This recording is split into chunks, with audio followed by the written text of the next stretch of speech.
What is up, you spooky bitches? We are back and we have another episode of the Hello Sidney podcast here, a podcast for horror lovers where we discuss any and all things horror. And it's me, your girl, Sidney. Happy Friday. Happy August. Happy Foreign Horror Month. I hope you guys aren't too devastated yet because we have a long way to go. And this might be one of the saddest ones that we're going to talk about this month because we're talking about The Orphanage today. And The Orphanage is very Flanagan-esque. And I know, obviously this movie came out in 2007, so it came out before Mike Flanagan was directing, but I still use that as an adjective for when something is so downright terrifying, but then at the end of it, it flips it and you discover that the thing that was so terrifying is actually not scary at all and is actually incredibly sad. And next thing you know, you're in fucking shambles and questioning why you even watched this. And you thought you were going to be horrified, but instead you were absolutely fucking devastated. And it just hurts. So The Orphanage is directed by J.A. Bayona, and this was a co-production between Spain and Mexico. So it is, of course, in Spanish, so it is subtitled if you don't speak Spanish. But it's one of those where, you almost forget that it's even subtitled because you get, so engrossed in the story, you forget that you're even reading subtitles. And I feel like a lot of movies that we're talking about this month are that way because you just get so invested that you forget you're even reading this, and you forget that you don't understand what these people are saying, but it feels like you do because you just get so into it. So this movie was actually J.A. Bayona's directorial debut, which way to come out fucking swinging, my guy. And this movie was originally written by Sergio Sanchez in I think 1996 or 1997. And nobody had really wanted anything to do with it. And then J.A. Bayona read the script circa 2004, and he was super into it. And it happens that he is friends with Guillermo del Toro, who of course is a household name. He's an icon. And Guillermo del Toro read it, and he agreed that he would help to produce and give the budget for the film so that it could be made. And ultimately, thus was born The Orphanage. And it's one of the most devastating movies I've ever seen. I can say that in full confidence, to the point where this is another one. I've only ever watched this movie once. I watched this movie probably 10 years ago, and I was so devastated by it, I never came back and watched it again. So this was a second time watch for me, and it was just as devastating the second time. So without further ado, let's get into it. The Orphanage, again, came out in 2007. This movie is about an hour and 45 minutes long. It has a 7.4 on IMDb and an 87% on Rotten Tomatoes. So pretty damn good for a horror movie. And like I said last episode, that's going to be a theme here with the foreign horror movies. They often are they're very well rated most of the time. So The Orphanage opens up on this cloudy sky, and eventually we pan down and we see this large, beautiful building. And this building is going to end up being an orphanage. And of course, that's the whole point of this movie. And we pan to this little girl who is standing facing a tree, and she's going 1, 2, 3, knock on the wall. And when she says knock on the wall, she turns around, and it's kind of like a red light, green light type game. So when she has her back turned to them and is knocking on the tree, that's when they're able to walk. But when she turns around, they have to stop walking. So eventually she's playing this. We see a bunch of other little kids come into the frame, and one of them gets to her eventually and tags her, and they start chasing after each other. They're just having a grand old time being kids. Now, we see that all of them are wearing these cute little blue uniforms, and we also see there's this creepy-ass scarecrow in the front yard, so already you're like, ooh, not a fan of that. But we cut to inside the orphanage, and we see this woman, and she gets a phone call, and we learn that this is Good Shepherd Orphanage. And this phone call, she's telling the people, yep, we're ready when you are. Laura is going to be really happy in her new home. We're happy that you're taking her. We'll see you in the afternoon. So Laura, of course, is one of the orphans, and it sounds like she's getting adopted.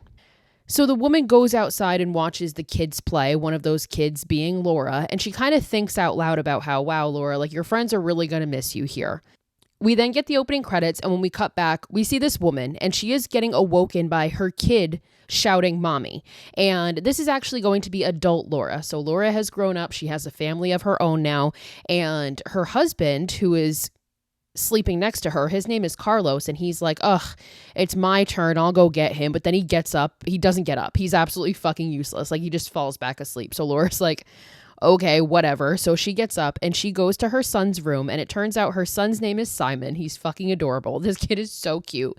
And Simon is sitting up in his bed and he's saying to his mom, they're outside, like, you have to open the window. And it turns out Simon has a couple of imaginary friends. He's saying they're outside and he wants his mom to open the window so that they can come in. So she goes, she kind of like placates him and does it, but then she goes and sits on his bed and is like, you're a little bit too old for this, like for imaginary friends. So they eventually get into this conversation about this lighthouse because she's talking about how when she was a kid here, there used to be this lighthouse that worked and it went out years ago, so it doesn't actually work anymore.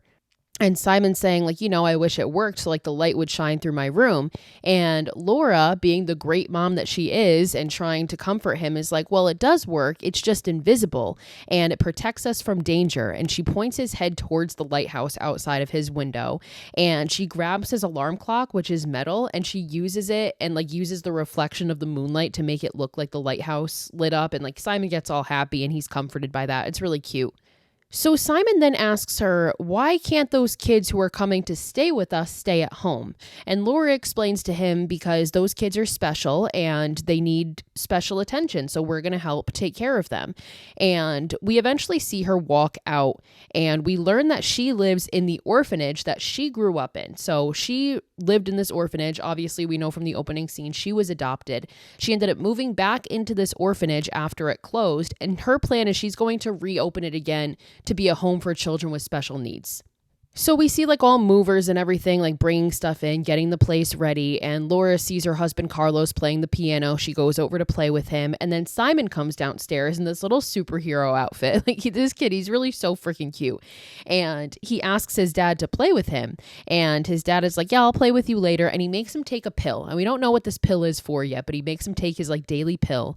And Simon ends up walking away and Laura suggests to Carlos, she's like, I think we should talk to him about his imaginary friends. And Carlos is like, oh, don't worry about it. Like he's going to forget about it as soon as the other kids arrive and he actually has other kids to play with. Like he won't need imaginary friends. So later that day, we see Simon and Laura walking down towards the beach because they're not far from it. And Laura is telling Simon this story about pirates and everything. So obviously, like Simon has a very active imagination and Laura feeds into that. Like she tells him all these stories and everything. And eventually they get to this cave area on the beach. And Laura gives Simon a flashlight and he goes into the cave. And we see him start to approach something and he looks like he sees somebody and he starts shouting hello. He's like, hello? Hello? Like he sees somebody in the cave. And now outside the cave, Laura doesn't go in, but she's waiting for him. And when he doesn't come out, she goes in to find him. And she finds him whispering to someone saying, I'm Simon. Do you want to play? Do you want to come to my house and play? Like he's talking to another kid. And Laura sees this and from behind she asks him what he's doing. And he's like, oh, I'm talking to this little boy. Can he come to our house and play later? So Laura kind of just laughs because she assumes that this is just another one of his imaginary friends. Like, again, he has a very active imagination. And Laura has him leave the cave and she kind of looks back and she does look a little bit uneasy and she looks into the darkness of the cave like she expects to see something, but she doesn't. But she does look down and she sees these footprints in the sand that we assume is probably Simon's. But we see that these footprints go deeper into the cave. And now on the way home, Simon has a bucket of shells that they collected from the beach and he's dropping them. And Laura asks, what are you doing that for? And he says, I'm making a path home for my friend to follow so he can come play with me. And Laura again just thinks this is his imaginary friend that he saw in the cave. So sometime later, we see that it's rainy out and Laura looks out the window to see this car pulling up the driveway. And this woman knocks on the door. She's an older woman and Laura answers the door and is like, who are you? And this woman introduces herself as Benigna, and she's a social worker. And Laura is confused because she's like, I don't have any interviews for social workers today. And Benigna is like, no, I'm Simon's social worker, and I just got his file. Like, I want to talk to you about it. So she has no other choice really but to let Benigna in, and Benigna comes in and sits with Laura, and Laura explains to her how she lived in this house as an orphan when she was a kid, and now she's making it a home for disabled children. And Benigna starts to explain like her purpose of being there. She's like, I received Simon's file yesterday, so I decided that I would give a visit just to check in, and she gives this file over to Laura, and Laura looks at it for a minute, and she's like, this is old information. And Benigna starts to talk about how there's new truth treatments for his condition, but they do require an application. And Laura kind of shuts it down immediately. And she's like, my husband is a doctor. We are aware of all of the treatments. Like, he's medicated, he's under control. And she eventually asks Benigna to leave. Like, she obviously doesn't want anything to do with this woman. And she tells her, like, Simon doesn't know he's adopted and he doesn't know about his illness. So this is how we find it out, that they adopted Simon. And of course, they don't want him to know that yet. And Benigna leaves, and she leaves the file with Laura, and Laura looks at it, and we see that Simon is HIV positive. So he must have, of course, been born with this, and that's why he was taking that pill, and that's this treatment that Benigna was talking about. So Laura takes this file, and she puts it in this drawer in the kitchen that she locks with this like really pretty gold skeleton key that she keeps on her person, because obviously she doesn't want her son to find this information. So later that night, Laura is asleep and she is once again woken up, but this time it's not by Simon. It's by this weird clanking noise. And she tries to wake up her husband, Carlos, who again is absolutely fucking useless. Like, he does not move. And she decides to get up herself and go see where this is coming from. And eventually it leads her to outside. Like, she's hearing this come from outside. So she starts walking towards this shed that is in the yard that she hears this noise coming from. So she walks towards this shed and she sees that the door is kind of like opening and closing in the wind. And she calls out and she asks who's there, which of course we know is something you're never supposed to do. And nobody's going to answer that. And she goes in and she's slowly looking around and it's pitch black. And you can just like only see things illuminated in the moonlight. And you know something's going to pop up. Like, you know something's going to be there. And sure enough, the camera pans. And behind Laura, we see her first. The audience sees her first. It's an old woman. And it's fucking Benigna. It's that woman from earlier. And she's just like standing in the corner, and eventually Laura turns and sees her and gets startled, and Benigna just runs out into the night. Like, doesn't say anything, just runs out into the night. So Laura goes and finally wakes up Carlos. Like, he finally wakes up because he understands that there's some urgency in the situation now. And he comes outside and they look around, but she's gone. She's nowhere to be found. And the next morning we see Simon, and he's laying in bed with his mom, with Laura. And he's asking her, can I wake up now? And she's like, well, you're awake. You're asking, like, can I get up now? And he's like, yeah, can I get up now? But the first thing he says is, can I wake up now? So Laura goes to go outside, but she finds this pile of seashells on the front door, and it's leading to this trail, which, remember, like, Simon left this little trail for his friend to come to the house, but she notices that now there's a pile of seashells on the door. And suddenly we see that the upstairs like bathroom door randomly just shuts by itself. And Laura kind of hears like the closing of it and looks up, but then she kind of just moves on. So we cut to Laura and Simon is reading Peter Pan, and he's reading about how Wendy grows old and she dies, and he asks his mom, if Peter Pan came to get me, would you come with me? And then he starts asking her, like, what age are you going to be when you die? And she tries to explain, like, we don't really know that, but it's going to be a long time. Like, it's going to be a long time till I die, a long time till you die. And Simon says, I'm not going to grow old. And Laura's like, what do you mean? And he's like my new friends, like there's 6 of them and they can't grow up. And Laura's like, what the fuck? So now Simon is saying he has 6 friends that can't grow up.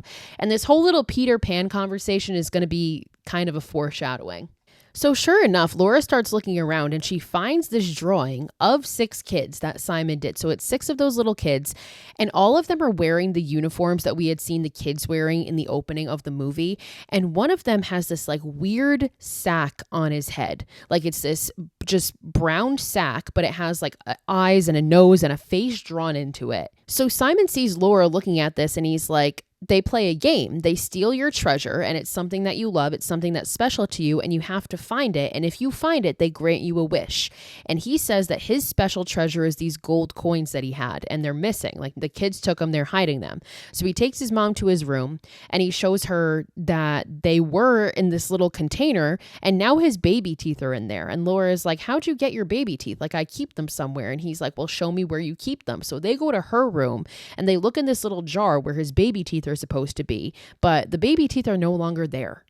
And instead, it's sand in this jar. And Simon is like, yeah, so we have to keep following the clues in order to find my treasure, the gold coins. And Laura is going along with him, and she thinks that he set it up. She's like, oh, you definitely set this up, right? She's super confused, but they keep following the clues. So they go outside and they start digging in the sand and they find a thread. So they go to the sewing box and they find something else, and it brings them into this little like church area of the house, and they find a Russian doll. So then they start opening up all these other Russian dolls, and Simon finds that gold skeleton key that we saw Laura lock that drawer with earlier, and he grabs it and he runs into the kitchen and he opens the drawer and he finds his file, but he doesn't really care about it. He just like pulls it out, and then underneath it he finds all of his gold coins, and he's ecstatic. He's like, I won, we found them. So Laura gets upset because she sees him open this and sees him touching the file, and she's like, don't touch those things. Like, these are me and your father's things. You're not supposed to go in here. And then suddenly Simon just turns at her and starts yelling at her and is like, you're lying. You said you're my mother, and you're not. My friend told me. And she's like, what friend? And he's like, Tomas told me. And he starts screaming like, I have no mother or father and I'm going to die. And he yells that at her and he runs out. So obviously she understands. He knows that he's adopted and he knows that he's sick. And he's saying that his friend Tomas told him this. So Laura eventually tells Carlos this, and they sit down with Simon and they explain to him that they didn't want to tell him that he was adopted yet and about his sickness until he was a bit older. And they just assumed that the way that he found this out is he heard Laura talking to Benigna when she came in and was talking about the file and everything. So he starts to ask about his illness, and they don't really go into detail, but they do tell him, like, this is why you take this medication every day, and like, we're going to take care of you. Like, we're not going to let anything happen to you. So we cut to another day and we pan through the house and we see that this time it's set up for like all the kids to arrive. Like, all the kids are coming. There's a party, like a welcome party, I guess, whatever you want to call it. And everything's decorated for the party. And Simon sees this car pull up outside. So the first kids are arriving. And Laura goes upstairs to Simon in his room. And she's like, the first kids arrived. Like, I want you to come downstairs. And he's like, well, I want to show you Tomas's house first. And Laura's like, no, like, you can show me that later. Like, we got to go downstairs. And he insists, and he starts getting like really loud about it. He's like, no, you got to come see Tomas's house. Like, he's like pushing her. And eventually he hits his mom, which causes Laura to slap him across the face. And she kind of like startles herself when she does that. But ultimately she just like slaps him and is like, get downstairs. And she walks out. So we cut to this party that's happening outside, and we see that all the kids and even all the adults have all these like creepy looking masks on. Like, they're just like these handmade masks, and like they wouldn't be creepy probably in a normal setting, but considering like this movie is super fucking eerie and weird, it's creepy.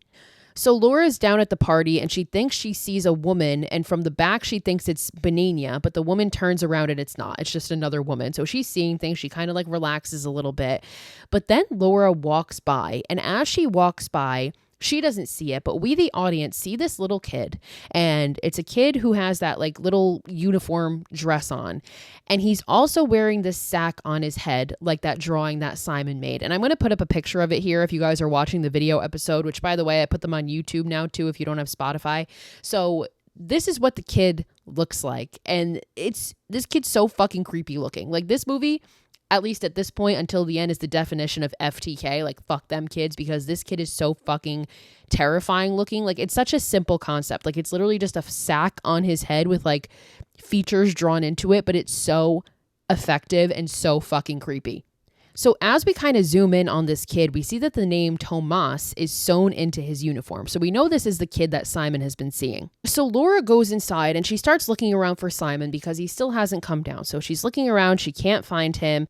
So Laura is looking for Simon in the hallway, and she's walking down, and then suddenly she turns and she sees this little kid standing at the opposite end of the hallway. And sure enough, this is Tomas. This is this kid with the sack on his head. And we see that he also has a whistle hanging around his neck. And he starts to come towards her, and she starts to equally approach him. And she thinks it's Simon. So she's calling out. She's like, Simon? Simon? And eventually he gets to her, and she's like they're at the doorway of the bathroom now, and she kneels down and she goes to remove his mask because, again, she thinks this is her son. And suddenly this kid throws her into the bathroom, like physically pushes her into the bathroom and slams the door shut. But she managed to like catch herself before she fell, and her fingers are in the doorway. And this kid repeatedly slams her fingers in the fucking door until she eventually removes her hand and he locks her in. He closes the door and he locks her in. She falls into the bathtub and there's like a glass door, like a frosted glass door, and he holds up the key. So he somehow got the key to this bathroom and he holds up the key and he locks her in and he runs away. Now, we get this disgusting fucking fingernail scene right now because Laura, again, like she's kind of in shock. Like she's in the tub, and as she was falling, she also like ripped a piece of his uniform off. So she has a piece of fabric in her hand and she looks at her hand that was caught in the door and she sees that one of her fingernails is coming out and she like pulls it out. It's fucking foul. You know, I hate a fingernail scene. So Laura calls for Carlos, who eventually hears her and comes upstairs and like breaks the door down pretty much and lets her out. And Laura keeps looking for Simon because now she's worried, she's confused, and she's looking for Simon. He's nowhere to be found. And she opens this closet that's underneath the stairs. And when she opens this closet, there's like these metal poles in there that fall out. And everybody kind of looks at her because she brings attention to herself from this. And she like kind of just tries to ignore them. And she grabs these poles and she puts them back up. Like she leans them back up against the wall where they were. And she continues to go looking for Simon. And now she's getting like more frantic because she's really understanding like her kid is nowhere to be found at this point. Like she cannot find him. So eventually it gets to the point where she like frantically runs to the beach because that's the only other place that she hasn't searched. And she's like literally in the water thinking that he drowned in the beach, like on the beach. And she's getting swept away herself because the waves are really rough. And she looks up at the cave and she sees this little kid standing in the entryway of the cave. And she starts calling for Simon, but then suddenly Carlos shows up behind her and like drags her out of the water because again, she's being swept away by the tide. And she's like, oh, he's in the cave. He's in the cave. And Carlos looks up and he's like, what do you mean there's nobody there? Like he doesn't see what she sees. He's like, there's nobody standing in the cave. And eventually he's able to pull her out before she gets swept away by water. And we cut, and when the camera comes back, we see that it's nighttime, and we see that there is a boat out on the water, like with flashlights. Like, so they're looking for for Simon out there. And we also see that there's like a search party in the cave looking for him as well. So we see Laura at the hospital because she like broke her foot or twisted her foot somehow in this whole situation. And he's uncredited and you actually never see him, but Guillermo del Toro does play her doctor when she is in this hospital for this brief scene. And eventually the doctor leaves. Like we don't actually see his face. Like we literally just see the back of his head. But eventually the doctor leaves and Carlos comes in and tells her they didn't find him in the cave. He's not in the cave. And she insists that she saw somebody. She's like, I saw a kid in the cave. And he brings in this woman whose name is Pilar. And she works with the police department. And she's like a psychologist for the police. So she introduces herself to Laura. And it turns out she's going to be working on the investigation to try and find Simon. So she starts to ask a few questions and is like, okay, so we know that he's adopted. Like we're thinking maybe he was kidnapped by a relative, like by a biological relative. And Laura then brings up Benigna and like how this woman just came to her house and everything and tells her full name. And Pilar is like, yeah, we already looked into that woman and there's no social worker with that name. So like this woman obviously was a fucking fraud, and she asks Laura to give a description of her, which she does. Now, eventually Laura goes home and we see that she's in a wheelchair because again, she has a broken foot or whatever. And she's obviously upset. Like her son is missing. She's upset. And she also is upset because she was supposed to be doing this good thing. Like this place was supposed to be for these disabled kids. And now she says to Carlos, like, how are they going to trust me with their kids now? Like I just ruined everything pretty much. So Carlos, to comfort her a bit, takes off this necklace that he's wearing. And he's like, this is something my grandmother gave to me. It's my St. Anthony medallion. And he puts it on Laura and he's like, I want you to have it for now. It's for good luck and it's going to help you find Simon, and you can give it back to me once you find him. So if you're Catholic, or even if you're not Catholic, I mean, I feel like everybody knows St. Anthony. Like St. Anthony is the patron saint of missing things. Like as a kid and even as an adult, honestly, I still use this even though I'm not religious. Like it's more of a superstition thing now. But if you lose something, you're supposed to say like, St. Anthony, please come around. I've lost my whatever and it cannot be found. And I swear to you, it fucking works every time. So Laura eventually goes to sleep, but she has a dream that night where she is like swimming underwater and suddenly she hears a whistle, and like it's that whistle that little kid had around its neck. And she wakes up to the sound of this whistle. I think it's just like in her dream, but she wakes up to the sound of this whistle.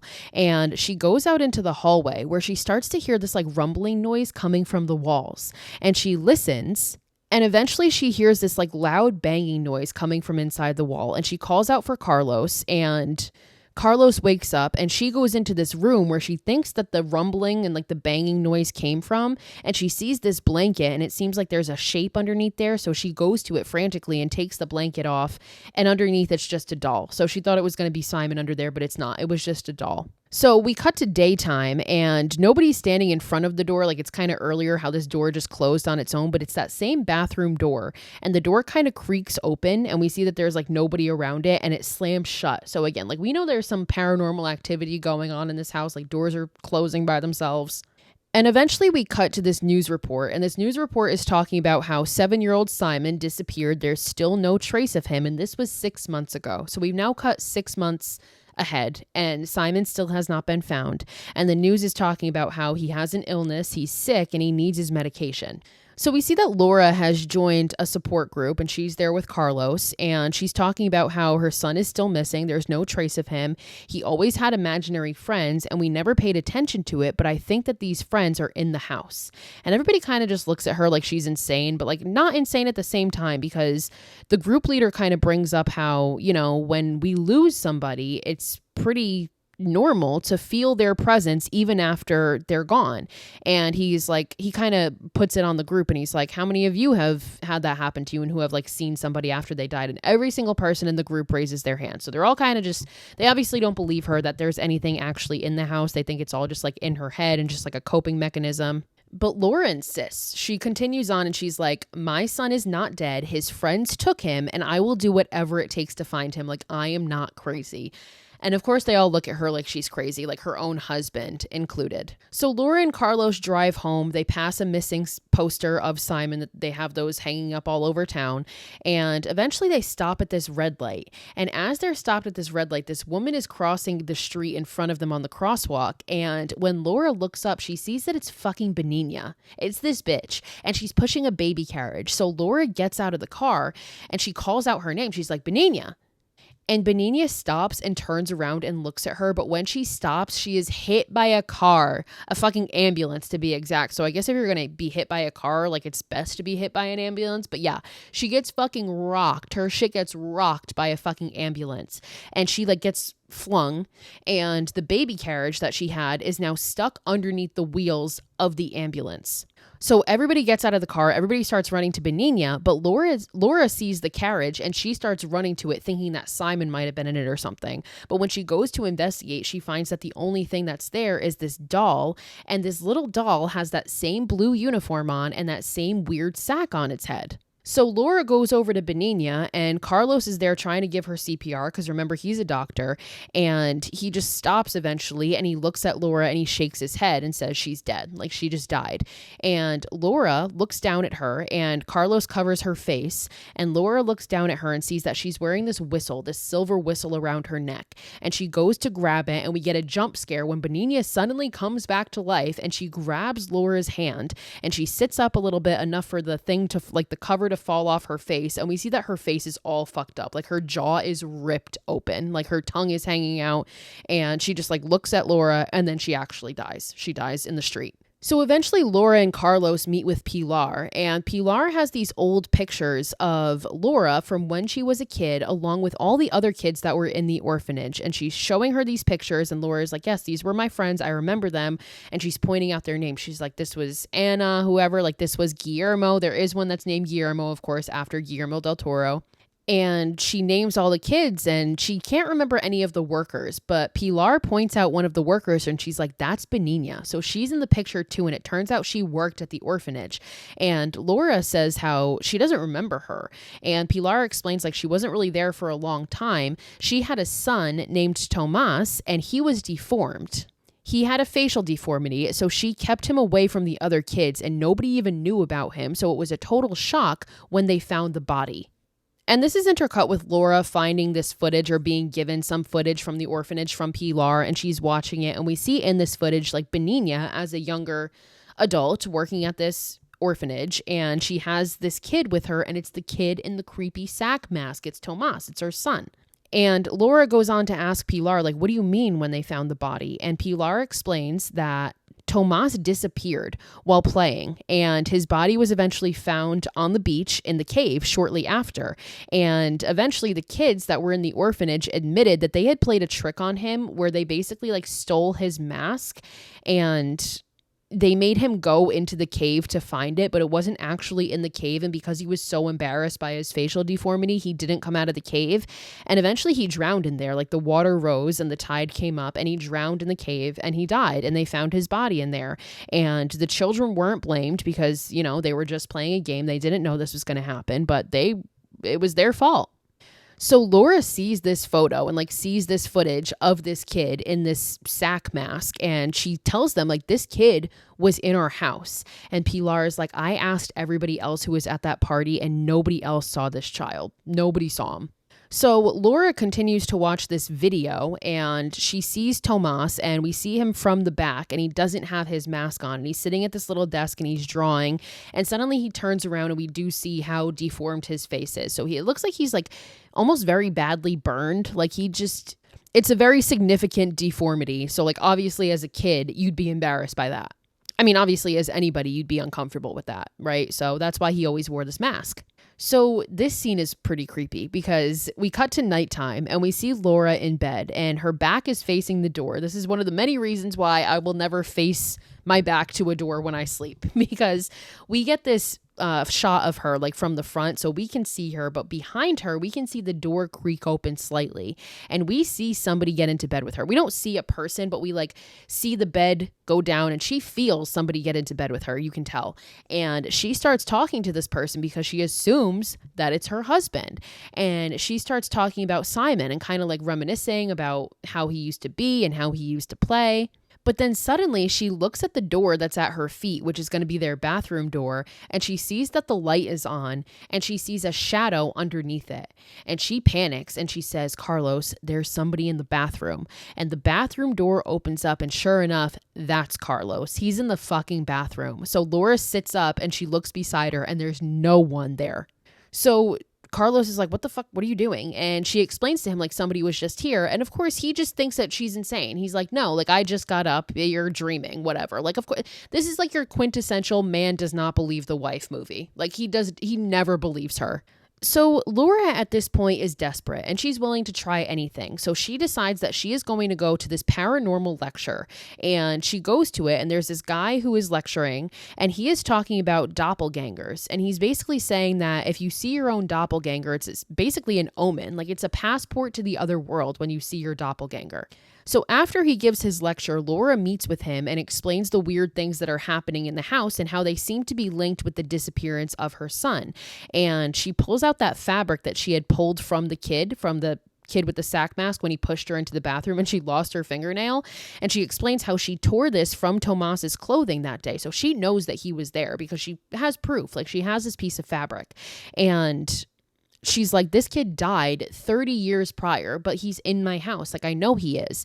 And this guy ends up referring her to a medium. He's like, are you open to having a medium visit the house? And she agrees.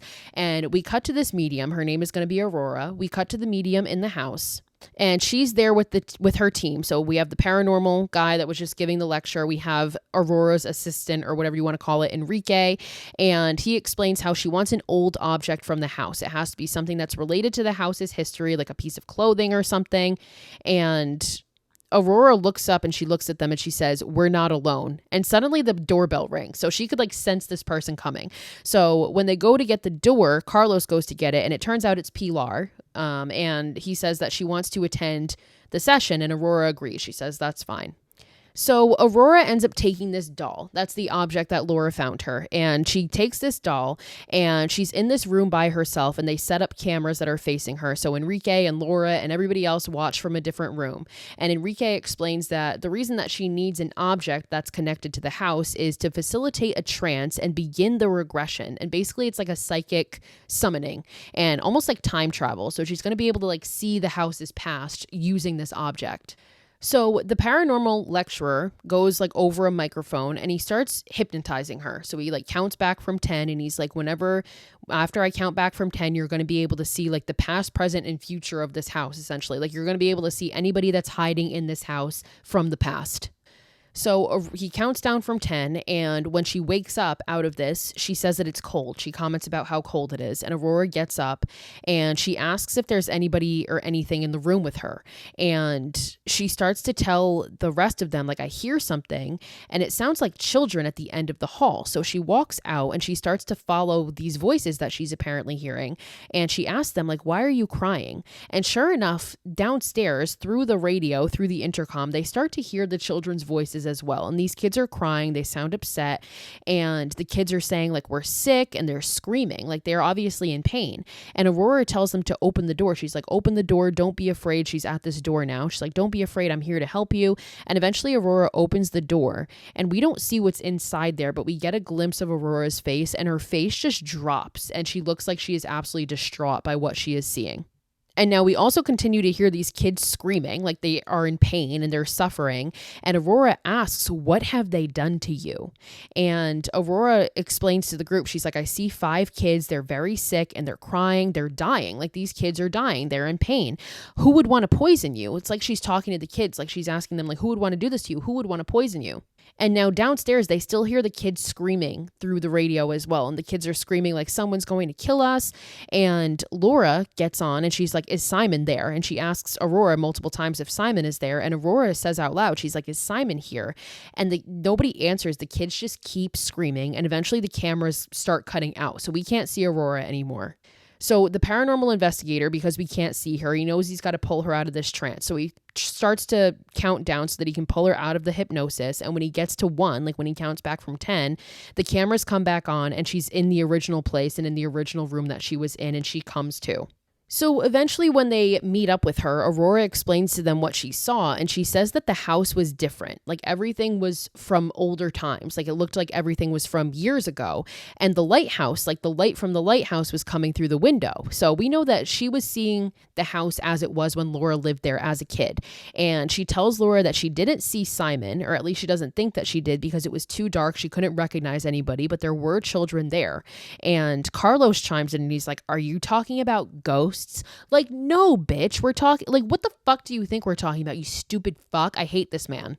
Like, you're talking to a literal paranormal investigator and a fucking medium, and you're asking, are we talking about get the fuck out of this house, Carlos, you fucking lame ass bitch.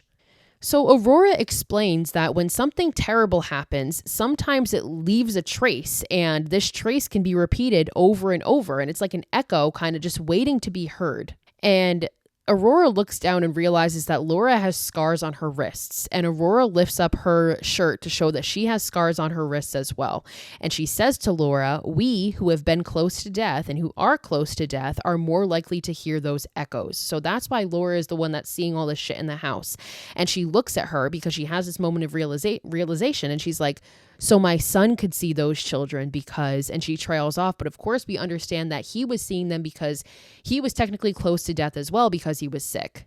But of course, before she can get that out, her bitch-ass husband, Carlos, interrupts and basically tells them all to leave. And Pilar agrees with him, which, like, Pilar, I ain't fucking who even are you? You're not related. You shouldn't even fucking be here. And she's trying to tell Laura, like, it's a trick. They're taking advantage of you. And Laura looks at Pilar, and I love her for this. She's like, listen, the police haven't found a single thing. It can't hurt to listen. Like, basically, like, you people are fucking useless. You haven't done shit. And she tells Pilar to leave because she's like, I didn't invite you here, which she didn't. Get the fuck out of my house. So Aurora eventually does end up leaving with her team. And as she's leaving, Laura goes to her and is like, what do I do? And Aurora tells her, your pain will guide you, but only you know how far you're willing to go to save your son. And just remember that seeing is not believing. It's actually the other way around. So believe and you will see.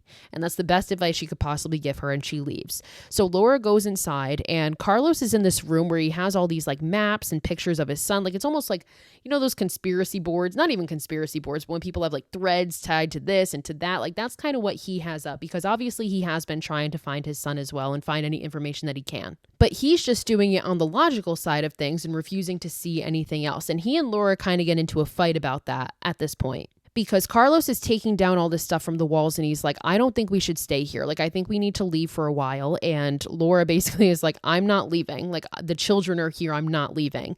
And Carlos insists that Enrique set up the voices so that they would hear them, because Laura's like, you heard it. Like, how could you deny this? And he's like, no, it was a setup. And they argue back and forth for a while, but ultimately Laura refuses to leave. So Laura at this point starts to walk through the house and she says out loud, she's like, where are you? And suddenly she's in the kid's bedroom and the window slams behind her, and it slams so hard that it shatters. And all the glass falls on top of this little like bench that's underneath the window. So she goes over to it and she opens this bench. And like, she takes the cushions off this bench, and underneath it, she removes these slats and she sees that there are names carved in them. And it's the names of all these kids when they were younger. Her name is carved in there as well. And she removes all of these slats and she finds 5 dolls, and there's a space for one more to represent the 6 kids that she's seeing. So she knows that there's another doll and she knows exactly where it is. So she goes to get the doll and she comes back and she puts it down. And suddenly when she puts it down near the other doll, she realizes that there's a picture underneath one of the dolls, and she pulls the picture out and it's a picture of her and Simon. So she looks up and she's like, you want to play? Are you playing with me? Like, okay, I'll play this game. And it's the same game that Simon had told her about earlier. So basically they take one of your treasures and they hide it and they're going to leave clues. So she starts to follow these clues and she goes to a photo book where that picture came from, and she finds an old dead rose. So that leads her to the rose bush where she finds a piece of fabric. So she goes to Simon's closet where she pulls out a quilt and she finds this candy wrapper. So she goes to where he knows that he hides his little stash, and she finds a doorknob, this gold doorknob. And she looks at all the doors in the house to try and see like where this thing could possibly come from, and she can't find it. So eventually that leads her to go out to the shed because there's nowhere else she can imagine this doorknob comes from. So she gets in the shed and she's looking around and she can't find where this doorknob goes either, but she does look down and see this locket on the ground, and Benigna must have dropped it or something, or it must have been there from before, but she finds this locket. And when she looks up to where it's in front of this like short door where like it looks like you would store stuff. So she kicks this door out because it's locked. So she kicks it because it's like an old wooden door. So she kicks it and she breaks through it and she starts pulling out the shit that's in there. And it's a bunch of sacks of flour. It seems like it's a bunch of heavy sacks of flour. So she pulls them all out and she expects that there's going to be something in there, but she pulls them all out and there's nothing. However, when she pulls one of them out, it ripped a little bit and it starts to leak. And what falls out of this sack of flour, she sees something and she turns it over and she sees that it's a human jaw. It's a jawline, it's teeth. And she freaks out. She stands up and she's like, please don't let this be Simon. And she starts ripping open all these other sacks and she starts finding other body parts inside. So she finds a skull in one, she finds a leg brace in another, she finds a rib cage in another, and she finds an old uniform from when she was a kid. So we know that these are the kids, and she's absolutely fucking horrified. So eventually, of course, she calls the police, and the police get there. They rope off the shed, and Carlos and Pilar are outside, and Laura can see them talking. And Laura eventually tells Carlos, like, those were my 5 friends. Like, those were the friends that I had when I was a kid, when I lived here, and Benigna killed them because their game killed Tomas, and she took it out on them, and she killed them. And now they're playing the game with Simon, and I don't know how to play. And she's like distraught over this. And Carlos is still at this point telling her that she's making up stories in her head. Like, you stupid bitch. How the fuck can you explain how she found these bodies then? The kids literally led her to it through this game. Like, oh my God, I hate this motherfucker. And then he proceeds to tell her that he's packed. He doesn't want to stay here anymore. He's like, I've packed up my stuff. I'm leaving. And I don't want you staying here alone. And she's like, I'm not leaving. I need you to give me at least 2 days. I just want 2 days alone. And they go back and forth for a minute, but ultimately he agrees. And Carlos leaves, which, like, good. You're no fucking help anyway. You're absolutely goddamn useless. So this is where Laura comes up with this idea because she remembers that Aurora said, you need to believe, like you need to believe, and that's what will make you see. So in order to do this, she decides that she needs to put the house back in the state that it was 30 years ago when all these kids were murdered. So she starts to like wash all these old sheets. She takes out all the new beds that she put in and sets up all the old beds that they had in the attic. And when she sets them up, we notice that there are 8 beds total. So this is going to be a bit of a foreshadowing here as well.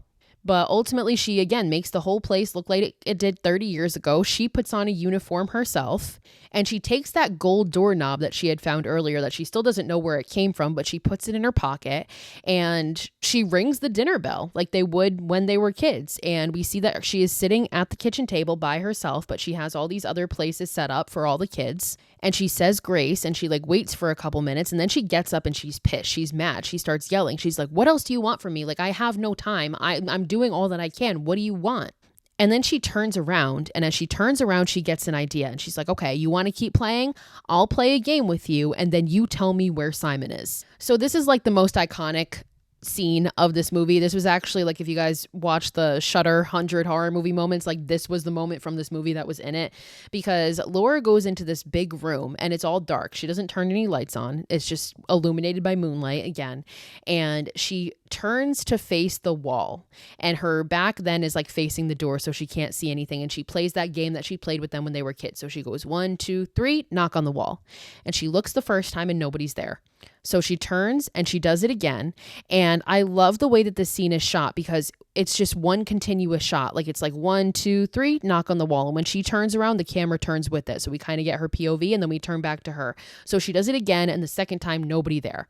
So then she starts to do it for a third time, and this time she hears a noise. So she pauses for a second, but then she continues. And when she turns around this time, the door is open. The door was previously closed, and now it's open.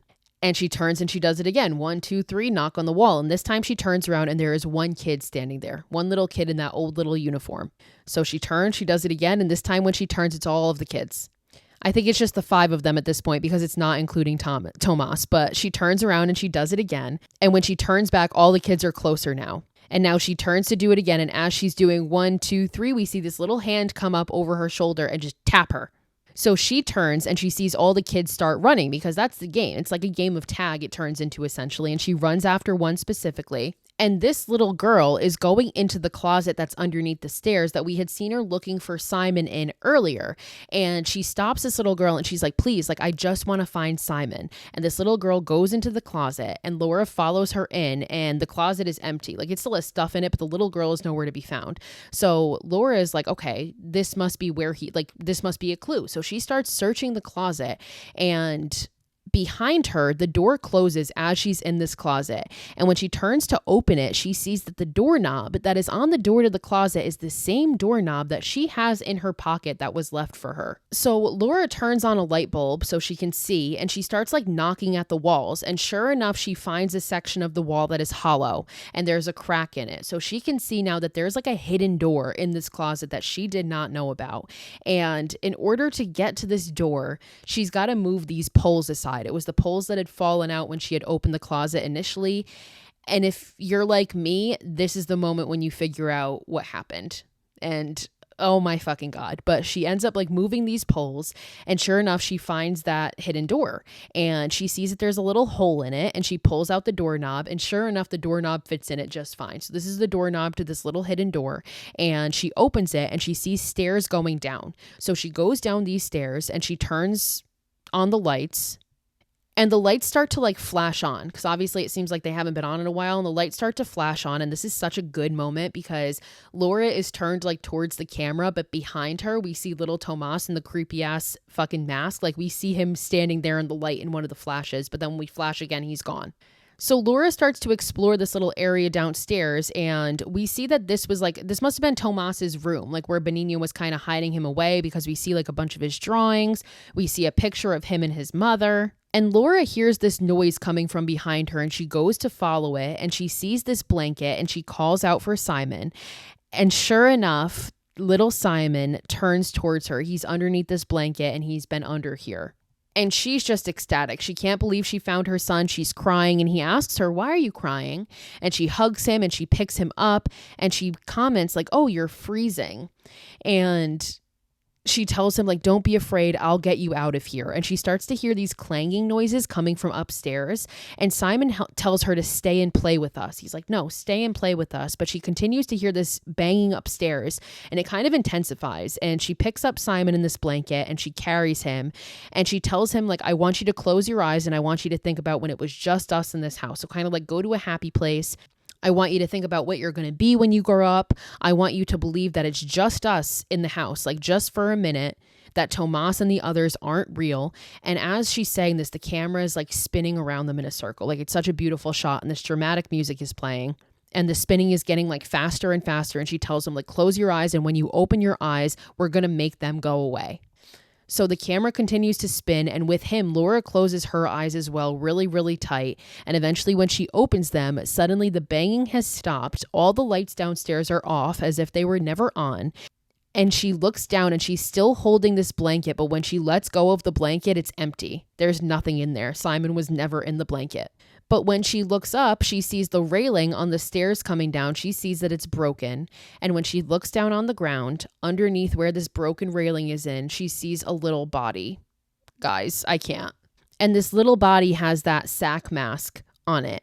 And now we get a flashback and we understand what happened. And we get a flashback to that day of the party and Simon asking his mom, I want you to come see Thomas's little house. And she didn't think anything of it at the time, but now we understand that his little house was, Simon had found this little lair under here where Tomas had lived, and that's what he wanted her to come see. And obviously we know that she said no and said come down to the party, but he must have gone down there anyway. And then she starts looking for him and she goes into this closet and the poles fall out and she puts them back up and she accidentally trapped her son in here. When she did that, she trapped him in this hidden basement that she didn't know about. And then we also have a flashback that night after she came home from the hospital where she heard the banging in the walls. It was him trying to bang on the door and he ended up falling off of the railing and dying. And that was the banging noise that she heard, was her son falling to his death. And she has this realization, so she's crying and she gets down beside this little body and she takes its mask off, and sure enough, she sees that it's Simon. And she starts crying and she's screaming, and eventually she takes his little body and she carries him upstairs and she holds him and she takes out this bottle of pills that she has on her, and it's a bunch of sleeping pills, and she takes a handful and then she takes another and then she takes another, because honestly, like how could you go on fucking living knowing this? Like obviously it was an accident, she was not responsible for this, but like the last thing that you and your son talked about, like the last interaction that you guys had, you slapped him in the face, and now you have to live with yourself knowing that he was in the house the whole time and you could have saved him, and like because these fucking poles fell and you put them back up and you never thought anything about it, like he was trapped down there and he fucking died. Like, oh my God, it's so devastating. So she takes all these pills and she's looking at Simon's dead body, and she grabs that medallion that she's wearing of St. Anthony and she rips it off of her because she's found her son, obviously not in the way that she wanted to, but she's found him, and she drops the necklace and she hunches over and she seemingly dies. Now, eventually Laura hears a creaking noise and she sits up and she says, I want Simon back. Like she says it out loud, because remember, like if you solve the mystery, like if you find the treasure, the kids will grant you a wish. So this is the wish that she's making. She's like, I want Simon back. And suddenly she sees this flash of light. And when she looks outside, she sees that it's the old lighthouse, and suddenly it's working again. So of course we understand that she's no longer in this realm. Like she's no longer in this plane of existence. She did die. And when she looks out the window at this lighthouse that's working, she looks down and she sees this little girl running around in the yard. And when this little girl looks up at her, it's her as a kid. So this again goes back to the doppelganger. That was a bit of a foreshadow as well. And this is kind of going to be like the herald of death, right? So she obviously just died. She's seeing her doppelganger. And she's still holding Simon in her arms, and she goes to put him down, and suddenly Simon's back and he stands up on his own. And again, we know like this doesn't mean that he's alive. This just means that she is existing now with him. Like they both died, but they're together. And he looks at her and he's like, Mommy, can I wake up now? Which is like the same thing that he said earlier. And she like kisses him. She's so happy to have him. And he says, I found my special coin. So now I have a wish. And my wish is that you would stay and look after all of us. And he looks up and she looks up and sees what he's looking at. And it's all the other kids. And they're sitting in their beds and they're kind of just like looking over at him and Laura. And sure enough, Thomas enters the room as well. And this time he has his mask off. So it's kind of like he can finally be comfortable and be himself. And he goes to grab one of the little girls that's laying in her bed. And this little girl is blind. He takes this little girl and they walk over to Laura, and the little blind girl touches Laura's face and she looks at the rest of the kids. Like she looks back and she's like, oh, it's Laura. I'm going to start crying. I can't. she's like, it's Laura. And when the other kids hear that, they all start running over to her and hugging her. And like this whole thing is Peter Pan. It's literally like a horror movie version of Peter Pan, because they all start saying to her, like, you're like Wendy, like you got old, like we all stayed the same age, like they're all the Lost Boys pretty much. And you're Wendy, you grew up and you got old, but you came back to us. And they all say that to each other, like she's grown old like Wendy in the story. And Laura at this point realizes that again, like they just lived the story. This is the story, like Simon, the house, the beach, the lost children, like they're all together now. They found it out. And sure enough, Laura grabs them all, hugs them all, and she starts to tell them the story about the lost children. And she tells them this little bedtime story and stays with them forever. And she takes care of them. So it's like weirdly like a really devastating, but like an also very happy ending. But again, this whole thing was foreshadowed earlier when Simon had been reading Peter Pan and was like, if Peter Pan came to get me, would you come with me? And of course she did go with him.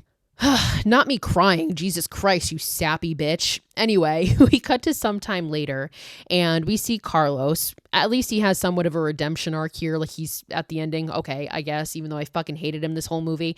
But he comes back to the house and we see that there's now a memorial plaque for Laura, Simon, and the orphans. And it says all of their names on it. And Tomas's name is included in that as well.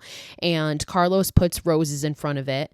And eventually he goes into the house and he goes into the kids' bedroom where all those beds were lined up. Also, that what I had said earlier about being a foreshadow, because there was 8 beds, so it represents the 6 children and Laura and Simon. So Carlos is in this bedroom and now it's completely empty. So of course, like this place is shutting down. Like the disabled kids aren't going to end up coming here. This isn't going to be anything. And it's empty now. And Carlos kind of just looks out the window and he starts walking out the room and he looks down and he sees his St. Anthony medallion and he picks it up. And this is just such a beautiful moment because he told her, like, give it back to me when you find Simon. So this is like a symbol to him to show him, like, I did find Simon, like, don't worry, we're all good. And sure enough, he looks up and the door creaks open and we don't see what he sees. We don't know if he sees anything, but I like to think that he saw his wife and his son happily on the other side, and he smiles and the movie cuts to black and the credits roll and the movie ends. Wow. This is a movie I can't watch frequently because it literally is just so truly devastating and upsetting to me. And this is what I meant in it being Flanagan-esque, and that the whole time you're like, oh my God, like these kids are so scary. This like sack mask kid is fucking terrifying. Like he took this little kid. Like there's some genuinely scary moments in this movie, and like the look of this kid is genuinely scary. But then you find out the truth of it, that this was just a poor little kid with a facial deformity who was upset about it, and his mother was a fucking crazy person and she went and killed all these other kids because she held them responsible for her son's death. And these kids are just protecting Simon, who accidentally died in the house too. So now it's like he has the same fate as them in that they're all stuck in the house. So like they help his mother put together the facts and find him. And it's like a really, really beautiful thing, but oh my God, is it devastating. It's utterly heartbreaking. This movie's just so beautiful. Like, again, that's why I said for a directorial debut, what a way to fucking come out swinging. This movie premiered at the Cannes Film Festival and got a 10-minute standing ovation at it because it's that fucking good. One of my favorite little stories that I read about this movie is that the little girl who plays the blind girl actually is blind in real life, and she actually had a degenerative eye disease that she was diagnosed with, so she was born being able to see and eventually lost her sight. And you can tell in this movie that she has like a glass eye.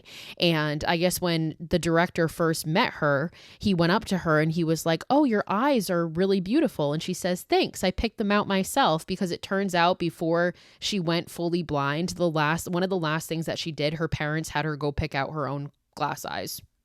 Stop, I'm going to cry again. I can't. I think that's so sweet. Another thing I also love about this is the director apparently like would do things unscripted to get genuine reactions, which I love stories like this when you hear this shit because it just makes it that much more real. Like there was one scene, I think it was to the main actress, like he was hiding under one of the beds and like grabbed her and she didn't know that he was there and she let out this like blood curdling scream. So one of the screams that she lets out in this movie is actually that. Like they put that in the movie. But he would also have like the kids run around in the background when they weren't supposed to, stuff like that, to like genuinely creep them out, which I think it's a great idea, but if I was an actor on the set, I'd be so fucking mad. Holy shit. Kids are fucking freaky. Sorry, I don't care. They're fucking freaky. This little freaky kid in the mask was so creepy. And obviously, again, you find out that these poor kids were all just victims. It's very upsetting. So what starts as an FTK movie ends up being an FTB movie. Fuck that Benigna. Fuck Benigna, this bitch. Again, it's a weird moral dilemma thing because you have to understand her perspective too. Like, she sees these kids as responsible for killing her only son. So she got revenge in the way that she knew how. And obviously it doesn't make it okay, but you have to understand her point of view from that as a mother too. I say, as I'm not a mother at all, but like, I imagine like, yeah, you want to hold somebody responsible. So it's just all around fucking devastating. It's heartbreaking. And at least this one is one where I feel like we do get a happy ending. Like, I know obviously, yes, they died, but at least they're together. And she is kind of like the caretaker for these ghost children now who are going to be stuck in this house. I mean, at least it's something happy after this really devastating hour and 45 minutes that we just endured. So that's The Orphanage, guys. And I didn't time this well because on Wednesday, we're going to be talking about probably the saddest movie of this whole month that we're doing. This movie utterly destroyed me. We're going to do Train to Busan on Wednesday. And it's my favorite zombie movie of all time. And I've only seen it once because I simply have not built up the courage to watch it again. And I'm going to have to because I decided to put it on the list of movies to do this month without considering that means that I have to watch it again. And I am not mentally prepared. And I'm definitely going to cry. So don't judge me. We'll all cry together. It'll be like a fun little game. But yeah, we're going to get through it. So that'll be on Wednesday. So if you guys haven't yet given me a 5-star rating on Spotify, Apple, wherever you're listening to me, it would be super helpful. Helps push me out into the algorithm and find other people to join our little thriving, growing community we have here. Until next episode, you guys know where to find me. It's horror_chronicles on TikTok and Instagram. I post every day, so you can keep up with me there. And until next time, watch more horror movies and stay spooky, my friends.